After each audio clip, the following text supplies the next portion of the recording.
As this friendly city glows in the light of the setting sun, you feel that it was always intended for Austin to be your permanent home.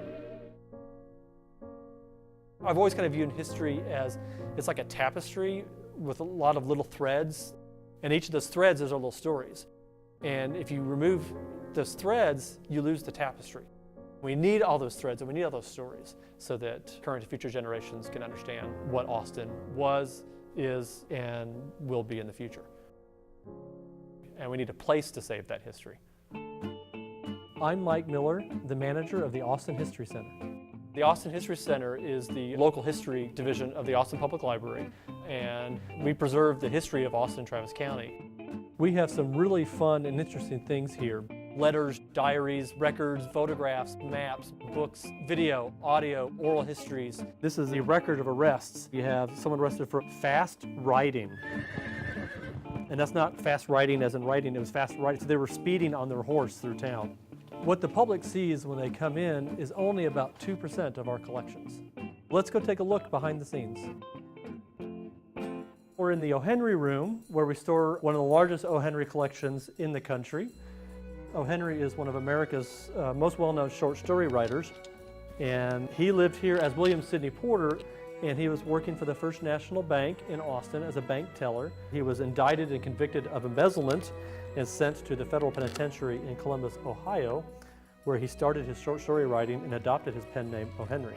Truth is indeed stranger than fiction.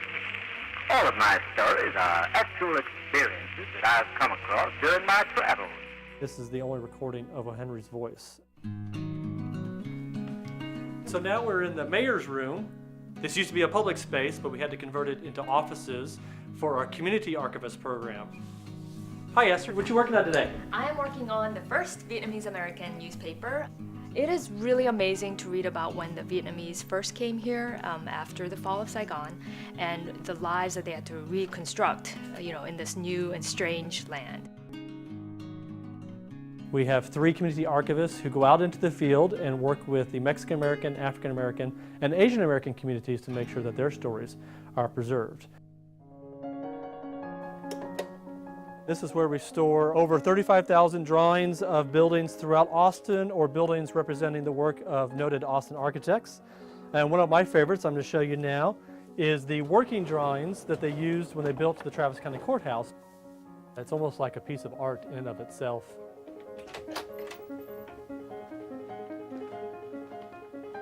The History Center building served as the first public library building for the city of Austin. The public library is a standing invitation in itself to the entire family. Membership cards are a mere formality. In the 1980s, when they built a new library, this building was almost demolished, but a group of citizens banded together to save it and restore it as the Austin History Center. And so now we're in our break room. We have our morning coffee or our lunch, and as you can see, we're so cramped for space in this building that we have to store collections in this room as well as take our breaks. And this is the room where we store the papers of Governor Pease. These boxes here were set out to be picked up by the trash pickup in the 40s. A young boy who had an agreement with the garbage truck driver paid about a dime for this big steamer trunk, and we ended up getting them about 75 years later. One of my favorites that was in this collection was a letter that he wrote right before they moved into their house Woodlawn, and Governor Pease was very excited that they were going to have indoor plumbing. And he even drew a picture on the letter showing where the bathroom was going to be inside the house. And that was a big deal in the 1850s. One of our favorite collections and the most popular collections is our photographs. We have well over 1 million photographs here at the History Center. This is an image of the Capitol with a tornado. It looks like it's going to take out the Capitol, but it really wasn't that close. The Capitol survived, and we have this great photograph. So one of the really cool things that we do here at the History Center is we build exhibits to display and celebrate Austin's history and to get more of the materials in these backstacks out to the public. Oh, Steve. Hey, Steve. Hi. What are we working on today? We're doing a series of photographs of the old bookmobiles from the Austin Public Library. These are voice recordings of Austinites. These are really important A lot of people have not left a written record behind, and so to understand their history and their story, we have to rely on an oral tradition and an oral record. One of our more famous and kind of interesting stories is an interview that was done of Ann Richards. So I got a telephone call from a friend of mine that said that she had this young woman who wanted to run for office, and would I look at her and talk with her? I said I wouldn't touch it with a 10-foot pole. We have about 50,000 square feet of materials in this building, and this building is only 33,000 square feet. We're waiting for our roof to pop and papers just go fluttering out. These are some of our favorite pieces. This is the suicide letter that Whitman wrote the night before he went up into the tower and started his shootings.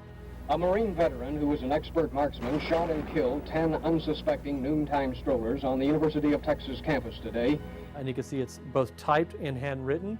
He went back and finished the letter in longhand after he killed his wife.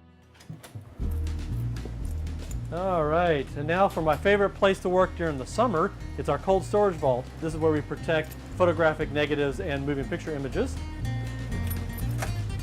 And so this is our inner vault. This is where we store nitrate negatives. Nitrate can spontaneously combust if too warm.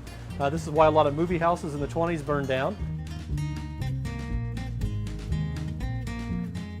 So now we're in our video archives area.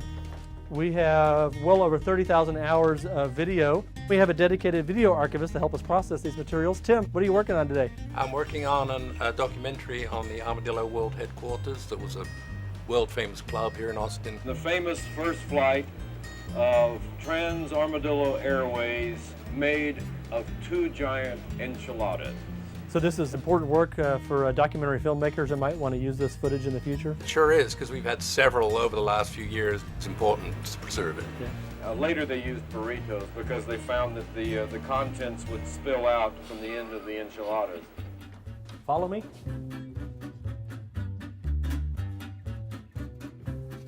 To kind of turn sideways.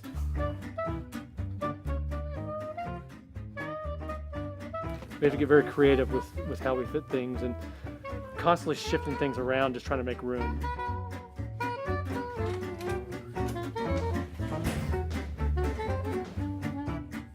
So we're coming to the end of the tour, and also the end of our stacks that we have to acquire new materials for the collections. And as you can see, we have just a few ranges of empty shelves. It won't take much to fill up these shelves, and then we'll be trying to decide what to do next on how to save Austin's history.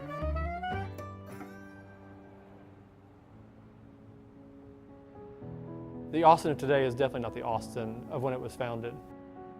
More than 100 people are moving here every day. So when you have that much change happening that rapidly, you also have that much history being created.